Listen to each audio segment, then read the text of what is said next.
Ay, ito. Sakay ka dyan. Hindi ako Hindi.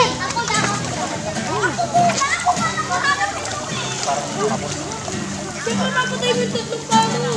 Ayun nga pala, paano? Kailangan daw yan. Ako ba?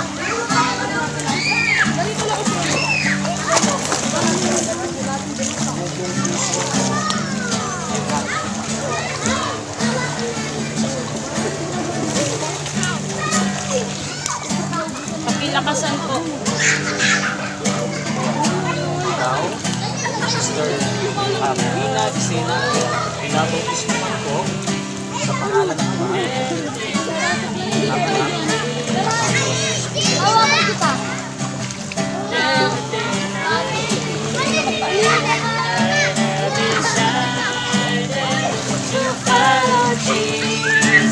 Exposure, ha?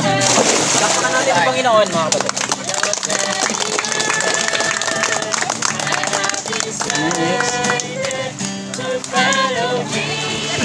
Next na bata.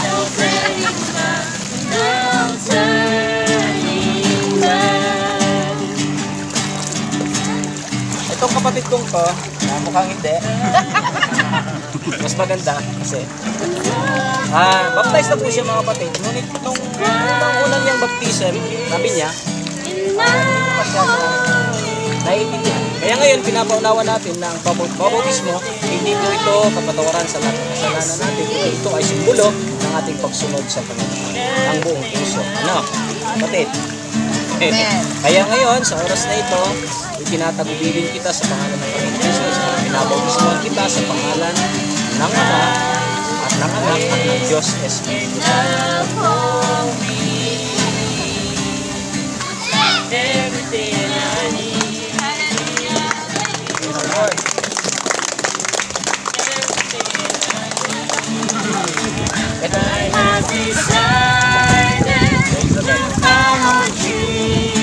Randy Lawrence, lubos mo o ganap mo nang naintindihan bakit pinabautismo natin sa tubig. Sabihin, ito ang nakikipag-isa mo yun sa Panginoon si Kristo, o na ngayon sa isa na tao na kung saan yung binibigay mo sa tubig, bilang lubon doon sa Panginoon.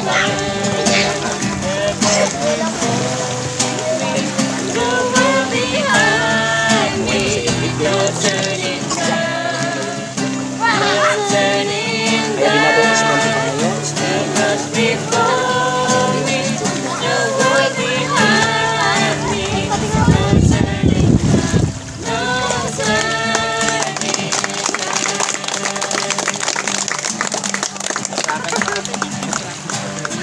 Praise the Lord.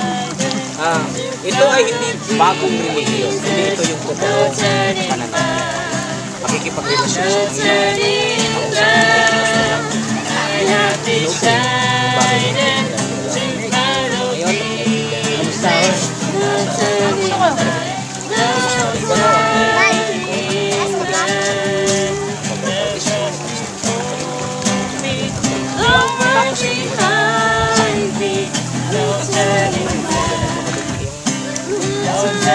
kaya binabautismo lang kita, kapatid na Judith sa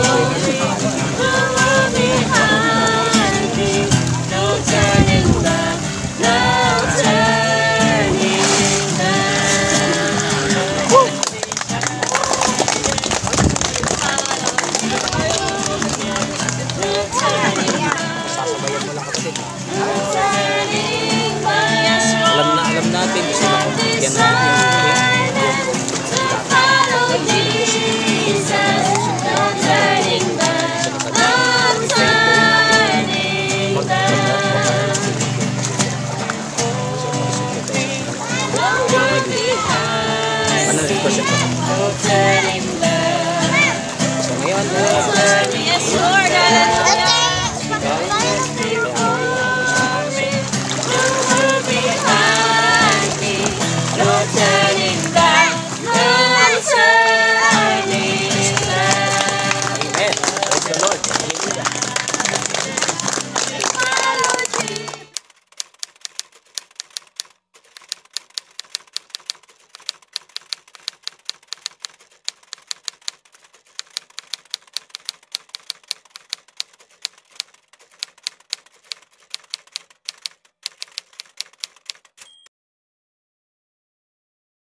Kung puso mong tinatanggap, at alam ko, naniniwala ako na kung puso mong tinatanggap siya at ikaw'y nakapaglingkod sa Kanya ng ilang panahon na.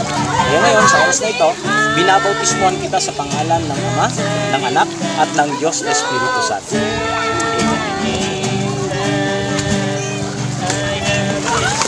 Sa Lord!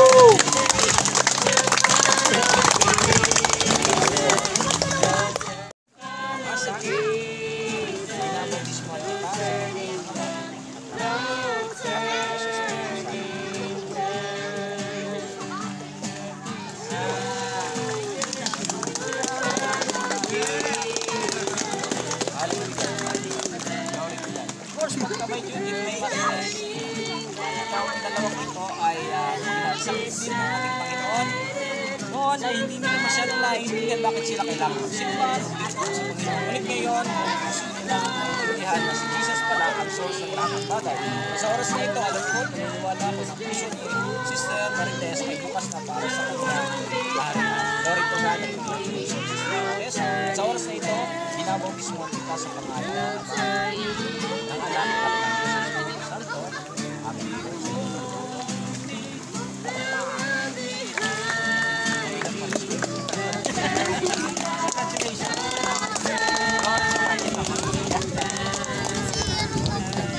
Hallelujah! Kailangan ng mga sundalo ni Kristo, yung mga lalaki ni Kristo, no? Kailangan natin sa kaharian ng Diyos. Brother Rudy, ngayon pa lang pinapamalas niya kung paano pala maglingkod sa Panginoon. At tayo po ay nasisiyahan dahil siya po ay naging kabilang sa atin, unang-una sa lahat, sa kaharian ng Panginoon. Kaya kapatid na Rudy, manda ka na. Nawala ng bilang, wala ng balikan, ano? Okay, binabautismuhan kita sa pangalan ng Ama, Anak at ng Diyos Espiritu Santo.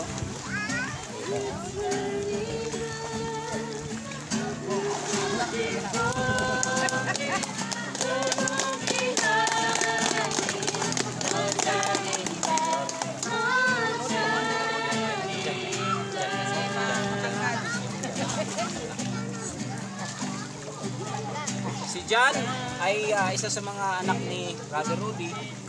Nag-decide siya magpabaptize hindi upang pakilala siya na part ng simbahan kundi part ng kaharian ng Diyos. Mga kapatid, hindi po isang desisyon na para bang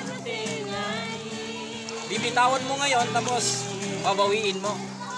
Anyway, ang pagbabautismo, katulad ng sinabi ko, hindi ito paghuhugas sa kasalanan kundi pagbibigay o pagpapahayag sa Diyos na tayo ay nakahandang sumunod sa Kanya mula ngayon at magpawalang hanggan.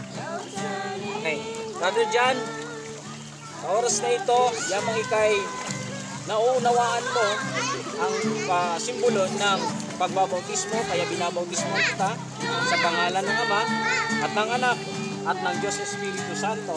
Amen.